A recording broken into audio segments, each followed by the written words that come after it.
అసలు అంజుని చూస్తుంటే ఆరు కూతురులా కనిపించట్లేదు, నీ కూతురులా అనిపిస్తుంది. చిన్నప్పుడు నువ్వు ఎలా ఉండేదానివో అంజు కూడా అలాగే ఉంది. కాకపోతే నువ్వు కోపంగా క్రూరంగా ఉండేదానివి, అంజు తెలివిగా ఉంటుంది అంతేనని చిత్ర అంటూ ఉంటుంది. మనోహరి ఆలోచిస్తూ ఉంటుంది. ఆరు బయటికి వచ్చి చూసేరా గుప్తా గారు, అంజు నా కూతురు ఎలా చేసిందో అని ఆరు సంతోషపడుతూ ఉంటే, ఏంటి నీ కూతురా అని గుప్తా గారు అంటారు. అవును, అంజు నా కూతురే.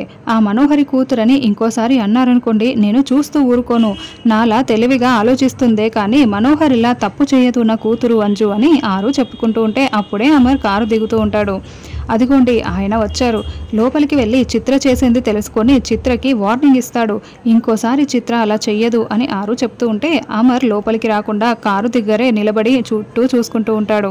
ఇక ఆరు గుప్తా గారు అమర్ని గమనించుకుంటూ అమర్కి కాస్త దూరంలో నిలబడి ఉంటారు. అప్పుడు అమర్, ఆరు నువ్వు ఇక్కడే ఉన్నావు కదా, నా చుట్టూనే తిరుగుతున్నావు కదా, నాకు తెలుస్తోంది ఆరు, ఐ మిస్ యూ ఆరు, I miss you so much అని అమర్ బాధపడుతూ ఉంటే అది చూసి ఆరు మరింత బాధపడుతూ ఉంటుంది. అంజు రణవీర్ కూతురని నీకు తెలిసే ఉంటుంది. రణవీర్ ఏమో అంజుని చంపాలని చూస్తున్నాడు. అంజు రణవీర్ కూతురన్న నిజం రణవీర్ తెలుసుకున్నాడంటే, వచ్చి తీసుకువెళ్ళాడంటే ఇక నేను ఆపలేను ఆరు, ఆపలేను అని అమర్ చెప్పుకుంటూ బాధపడుతూ ఉంటాడు. ఏం చేయాలో నాకు అర్థం కావట్లేదు. పిల్లల్ని కాపాడుకుంటాను, ఏమీ కానివ్వను అని నీకు మాట ఇచ్చాను.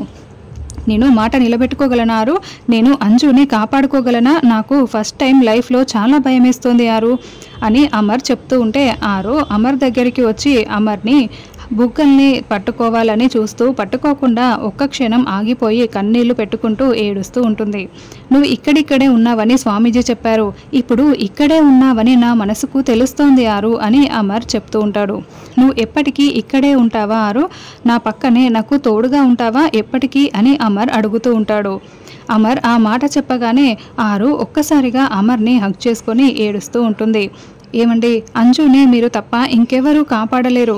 నాకు తెలుసు మీరు టెన్షన్ పడుతున్నారని, కానీ నేను మీ పక్కనే ఉన్నాను కదా, నేను మీ పక్కన లేకపోయినా మీకు తోడుగా బాగి ఉంది కదండి అని ఆరు చెప్తూ ఉంటే, బాలిక నీ మాట నీ పతిదేవునికి వినపడదు అని గుప్తా గారు చెప్తూ ఉంటారు. కానీ మనసుకి తెలుస్తుంది కదా గుప్తా గారు అని ఆరు అంటూ ఉంటుంది. అప్పుడే బాగి బయటికి వస్తూ ఉంటుంది. అది ముందుగానే గమనించేసిన గుప్తా గారు, బాలిక నీ సహోదరి వచ్చుచున్నది, నా మాట వినుము, నిన్ను ఇలా చూసిందంటే నీ సహోదరి చాలా బాధపడుతుంది, అది చూచుట కూడా ప్రమాదకరం, వచ్చి బాలిక పక్కకు వచ్చేసేయి అని గుప్తా గారు అరుస్తూ ఉంటారు. అప్పుడే బాగి బయటికి వచ్చి చాలా షాకింగ్గా చూస్తూ ఉంటే గుప్తా గారు టెన్షన్ పడుతూ పక్కకు తిరిగి చూస్తూ ఉంటారు. అయితే ఆరు పక్కకు వెళ్ళిపోయి ఉంటుంది. బాగి అమర్ అక్కడే నిలబడి చాలా బాధపడుతూ ఉండడంతో అది గమనించేసిన బాగి ఏంటండి అంటూ అమర్ దగ్గరికి వచ్చి అడుగుతూ ఉంటుంది. ఆరు కారు వెనకాల దాక్కుని ఉంటుంది. ఇక అమర్ పలకకపోవడంతో బాగి అమర్ని తడుతూ ఏమండి ఏమైందండి చెప్పండి అని అడగడంతో అమర్ ఏమీ మాట్లాడకుండా మౌనంగా లోపలికి వెళ్ళిపోతాడు. బాగి కూడా లోపలికి వెళ్తుంది. తర్వాత రణవీర్ మందు తాగుతూ ఉంటాడు. అప్పుడే లాయర్ అక్కడికి రావడంతో ఏంటి లాయరు అని రణవీర్ అడుగుతూ ఉంటాడు. రణవీర్ నీ మీద అరెస్ట్ వారెంట్ వచ్చింది, ఇంకాసేపట్లో పోలీసులు వచ్చి నిన్ను అరెస్ట్ చేస్తారు, అందుకు ఇష్యూ చేస్తూ నోటీసులు పంపించిన లెటరే ఇది అని ఒక లెటర్ని చూపిస్తూ ఉంటాడు. రణవీర్ వెంటనే దానిని ఓపెన్ చేసి చూసి కోపంతో రగిలిపోతూ ఏంటి లాయరు నన్ను పోలీసులు వచ్చి అరెస్ట్ చేయడం ఏంటి అని నిలదీస్తూ ఉంటాడు.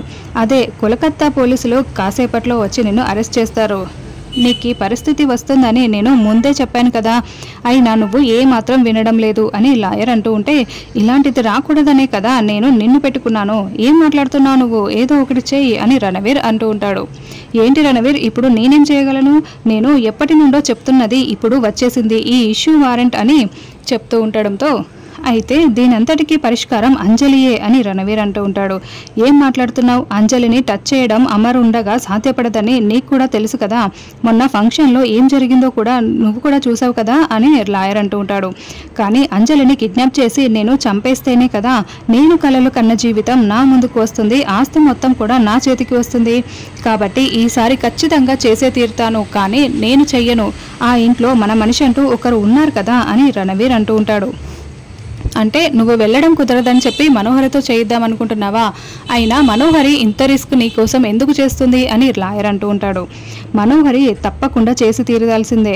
అంజలిని కిడ్నాప్ చేసి నాకు అప్పచెప్పి ప్రాణాలు తీసే వరకు మొత్తం మనోహరి చేస్తుంది. చెయ్యకపోతే నేను ఊరుకోను కదా. అవసరం అలాంటిది. అమర్ కోసం కాదు, నా కోసం ఖచ్చితంగా చేసి తీరాల్సిందే. చెయ్యకపోతే ఏం జరుగుతుందో మనోహరికి బాగా తెలుసు. అందుకోసమే చేస్తుంది అని రణవీర్ అంటూ ఉంటాడు. తర్వాత బాగి సోఫా ఎక్కి ఒక క్లాత్ తీసుకొని ఫ్యాన్ తుడుస్తూ ఉంటుంది. అప్పుడే అటుగా వెళ్తున్న అమర్, ఏ లూజ్ ఏం చేస్తున్నావు అని అమర్ అడుగుతూ ఉంటాడు. సినిమా చూస్తున్నాను, రండి మీరు కూడా వచ్చి నాతో కూర్చొని చూద్దురు అని బాగి సెటైర్లు వేస్తూ ఉంటుంది. ఏయ్ ఏం మాట్లాడుతున్నావో అర్థమవుతుందా అని అమర్ అంటూ ఉంటే అప్పుడు ఫ్యాన్ తుడుస్తున్న బాగి కాస్త అమర్ దగ్గరికి వచ్చి, లేకపోతే ఏ లూజ్ అని మాట్లాడడం కాదు, నేనేం చేస్తున్నానో మీకు కనిపిస్తుంది కదా, ఏమైనా వచ్చి హెల్ప్ చేద్దాం అనుకుంటున్నారా? లేదే అని బాగి అంటూ ఉంటుంది. నువ్వు స్టంట్లు చేస్తున్నావు కదా అని అమర్ అంటాడు. సరే మీరు చెప్పొచ్చు కదా అని అమర్ అంటూ ఉంటే, చెప్పినా ఏం లాభం, మీరు వచ్చి నాకు హెల్ప్ చెయ్యరు కదా, మళ్ళీ నేను చేసుకోవాల్సిందే అని బాగి అంటూ ఉంటుంది. అమర్ సీరియస్గా చూస్తూ ఉంటాడు. ఏంటి అలా చూస్తున్నారు? మీరు బయట మాత్రమే లెఫ్టినెంట్, ఈ ఇంటికి నేను లెఫ్టినెంట్ భాగమతి ఇక్కడ, ఈ ఇంటికి మీరు కాదు లెఫ్టినెంట్ అని బాగి చాలా స్టైల్గా చెప్తూ ఉంటుంది. దాంతో అమర్ వెంటనే బాగికి చకలిగింతలు పెడుతూ సారీ చెప్పు అని ఊపిరాడనివ్వకుండా ఒకటే చకలిగింతలు పెడుతూ ఉంటాడు. ఏమండి ఆపండి అని బాగి నవ్వుతూ ఉంటుంది. అయినా కూడా అమర్ అస్సలు వదలకుండా బాగి చేతుల్ని రెండింటినీ పట్టుకొని గిలిగింతలు పెడుతూ ఉంటాడు. అలా బాగి తట్టుకోలేక సారీ అని చెప్తున్నా కూడా ఇక అమర్ అలానే చేస్తూ ఉంటాడు. ఏమండి సారీ అండి అని దండం పెడుతూ ఇక బాగి నవ్వుతూ చెప్తూ ఉంటుంది. దాంతో అమర్ ఆపేస్తాడు. ఏంటండి మరి ఇంత కితకితలు పెట్టేశారు అని బాగి అడుగుతూ ఉంటుంది. అస్సలు ఊపిరాడలేదు తెలుసా అని బాగి అంటూ ఉంటే, అందుకే మన కాళ్ళు నేల మీద లేనప్పుడు మన నోరు కంట్రోల్లో ఉండాలి అని అమర్ అంటూ ఉంటాడు. అబ్బో ఎవరు చెప్పారు అని బాగి అంటే, నేనేనని అమర్ అంటాడు. జోక్ చాలా బాగుంది, టైం ఉన్నప్పుడు నవ్వుతానులేండి అని బాగి జోకులు చేస్తూ ఉంటుంది. అప్పుడే అమర్ వెళ్తూ ఉంటే బాగి అమర్ కాలర్ పట్టుకొని ఒక్కసారిగా మీదకి లాగుతుంది. అమర్ బాగి ఇద్దరు కళ్ళల్లోకి కళ్ళు పెట్టుకొని చూసుకుంటూ ఉంటారు. ఏంటి వెళ్ళిపోతున్నారు? ఫ్యాన్ ఇంకా సగమే క్లీన్ చేశాను, ఇంకా ఆఫ్ ఉంది అని బాగి అంటే, అయితే ఏం చేయమంటావు అని అమర్ అంటాడు. అప్పుడు బాగి మళ్ళీ అమర్ షర్ట్ని 2 చేతులతో కాలర్ పట్టుకొని, ఏం చేయమంటారు అని అలా తద్దిలా అడగకూడదండి అని బాగి చెప్తూ, మళ్ళీ సారీ అని కాలర్ పట్టుకున్నందుకు సారీ చెప్తూ, ఇప్పుడు మీరు స్టూల్ పట్టుకుంటూ క్లీన్ చెయ్యి అని అనాలి. అప్పుడు నాకు స్టూల్ మీద నమ్మకం లేదు అని నేనంటాను. అప్పుడు ఏం చేద్దాం అని అమర్ అంటే, ఎగ్జాక్ట్లీ ఇదే క్వశ్చన్ మీరు అడిగితే నేను నిన్ను ఎత్తుకుంటాను, క్లీన్ చెయ్యి అని అనాలి అని బాగి చెప్తూ ఉంటుంది. బాగి అమర్ని కాస్త ఎత్తుకొని చూపిస్తూ ఇదంతా చెప్తూ ఉంటుంది. ఏంటి అలా చూస్తున్నారు, ఇది మన బెడ్రూమే కదా అని బాగి అంటుంది. అలా చూడడం కాదు, ఒకసారి ఇమాజినేషన్ చేసుకొని చూడండి బాగుంటుంది, అలా ఇమాజినేషన్ చేసుకోండి అని బాగి చెప్తూ ఉంటే అమర్ బాగిని ఎత్తుకుని ఫ్యాన్ తుడిపిస్తూ ఉంటాడు. అప్పుడే అమర్ కళ్ళల్లో దుమ్ము పడడం, అయ్యో ఏంటండి నేను చూస్తాను అని బాగి ఉఫ్ అని అమర్ కళ్ళల్లోకి పడిన దుమ్ముని ఊదుతూ ఉంటుంది. అలా ఇద్దరు కళ్ళల్లోకి కళ్ళు పెట్టుకొని చూసుకుంటూ ఉంటారు.